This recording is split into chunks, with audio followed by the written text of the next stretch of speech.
दीजिए, लॉकेट पहन के घूमिए। बहुत सुंदर। नहीं शास्त्री जी? जी सही कह रहे हैं। राम जैसा महापुरुष होना, अब तक इस सृष्टि में ऐसा कोई महापुरुष नहीं हुआ जो भगवान राम के समान हो। राम समुद्र की तरह धैर्यवान और हिमालय की तरह गंभीर हैं। उनके आदर्शों पर चलना हर व्यक्ति के लिए संभव नहीं है, इसलिए उन्हें मर्यादा पुरुषोत्तम कहा, पुरुषों में उत्तम कहा। और जिस तरह उन्होंने अपने जीवन को जिया वह भगवान राम कहलाए गए, केवल अपने जीवन में उन आचरणों के कारण, नहीं तो वह आम व्यक्ति रूप में ही उन्होंने प्रभु ने अवतरण किया था, त्रेता युग में अवतार लिया था।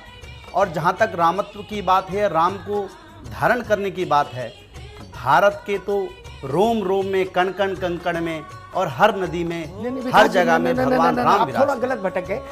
मैं उस तरह की बात की बहस का पर बहुत रुचि नहीं रखता। वो विषय मेरा ही नहीं कि राम कण कण में, रोम रोम में व्याप्त है ना।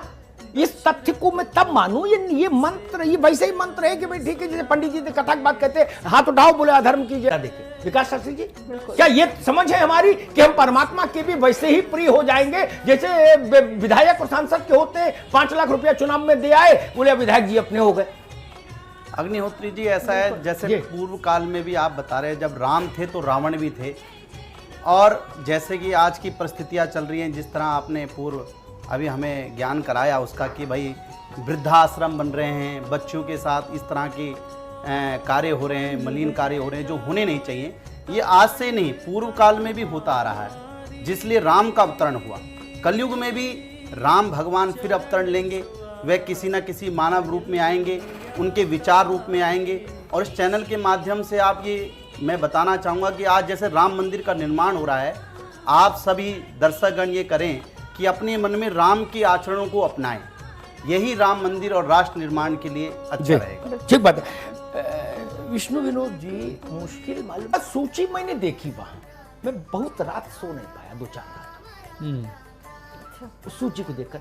उस सूची में लिखा था ए ग्रेड का पाद पूजन 51,000, 1,01,000, उससे छोटा वाला 51,000, उससे छोटा वाला पाद पूजन 21,000 और सबसे छोटा 11,000।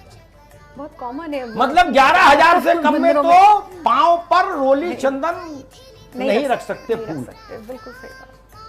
शास्त्री जी, बड़े-बड़े ऐसे धर्म मजबूत होगा। आदि गुरु शंकराचार्य ने जो मठों की स्थापना करी थी, बड़े-बड़े मंदिरों और जो शंकराचार्यों की स्थापना करी थी, वो केवल पूजन और मठों का पूजन कराने के लिए नहीं करी थी जी।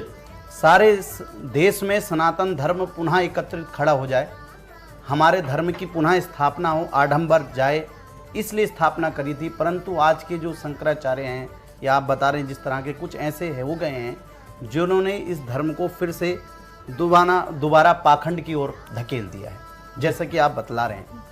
तो ये सारी चीज़ें नहीं होनी चाहिए, तभी हमारा सनातन धर्म सुधरेगा, आगे बढ़ेगा। हम विश्व गुरु की तरफ अग्रसर होंगे जब ये चीज़ें खत्म होंगी। धन्यवाद, बहुत शुक्रिया अमिताभ जी आपका। और हमारे साथ पैनल में जो गेस्ट जुड़े, आचार्य विकास शास्त्री जी, विष्णु विनोदम जी और आचार्य ऋतु जी, आपका भी बहुत बहुत शुक्रिया। तो कुल मिलाकर चर्चा का सार यह है कि मैदान में मंदिर तो बन सकता है, लेकिन जब तक मन के अंदर मंदिर ना बने तब तक उसका कोई काम नहीं है। यूं कहें कि तब तक आस्था जो हमारी है वो अपने उत्कृष्टता तक पर नहीं पहुंच सकती। अभी फिलहाल के लिए दीजिए हमें इजाजत। आप बने रहिए R9 टीवी के साथ, सिर्फ खबर के लिए।